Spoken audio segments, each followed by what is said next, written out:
It is now December 1, 2025 and we are 24 days away from Christmas. At mainit na pinag-uusapan ngayon itong computation ng DTI tungkol sa ating Noche Buena na kaya daw natin magkaroon ng dissenting Noche Buena with 500 pesos. Of course, marami na tayong mga reaction dyan. Maraming ang namili na sa grocery para testingin ito kung ito nga ay totoo. But we don't have to really test it para malaman natin na ito ay para lamang lubag-loob sa atin o pangkumbinsi sa atin na sapat na yan para sa ating mga ordinaryong mamamayan.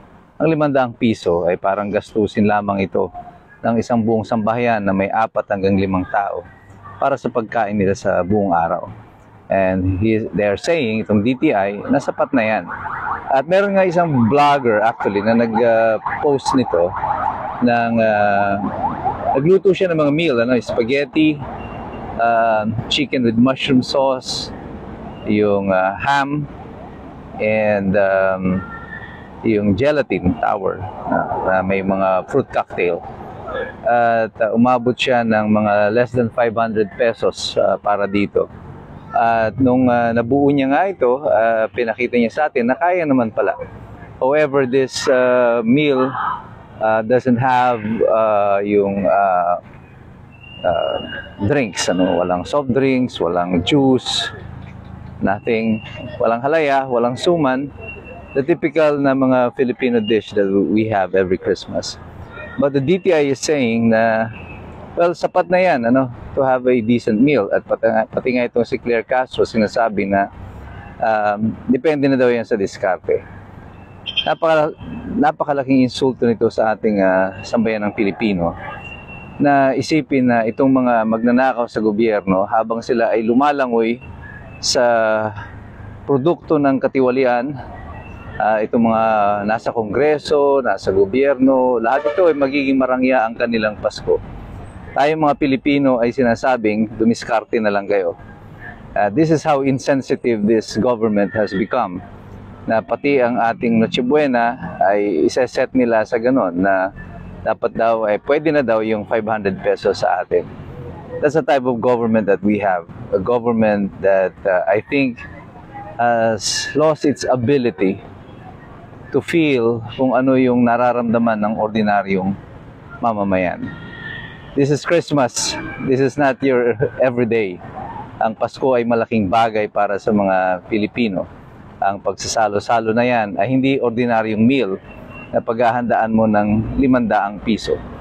Halos lahat ng sambahayan dito sa Pilipinas sa panahon ng Pasko, ginagawa ang lahat para makapagbigay, makapag-provide man lang sa kanilang mga anak ng magandang hapunan kahit minsan sa isang taon. Pero meron tayong mga tradisyonal na kinakain na parang nalimutan itong DTI na isama doon sa kanilang computation. Hindi nila naintindihan kung ano yung suman, hindi nila alam kung ano yung ube o halaya. At hindi pa nila alam yung mga iba pang mga kinakain natin. Ang alam lang nila yung mga murang dilata, ayan, yung mga spaghetti, macaroni salad daw, at saka kung ano pa. All of those na ang intention nila, ang computation nila ay kung ano lang ang kakayanin at kung ano ang mas mura. Yun ang sa atin. Habang sa kanila, syempre, yung mga pinakamahal. Well, what do we expect from this government na patuloy na nakalubog ngayon sa sitwasyon ng corruption and everything that we have been going through so far for the past 3 years? Ay wala kundi puro mga pahirap dito sa ating mga mamamayan. Controversy after controversy. And we are going on to the 4th year of this administration. And still, there appears to be no hope for the Filipino people. But the hope is us. Tayo lang ang pag-asa ng bayang ito. So we are praying that all of us this Christmas, sana lumampas ng 500 ang inyong Noche Buena. At ipakita natin dito sa gobyerno na ito na hindi tayo nabubuhay lang sa diskarte.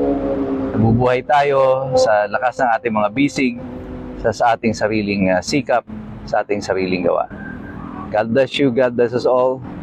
Mabuhay po kayong lahat. Mabuhay ang Republika ng Pilipinas.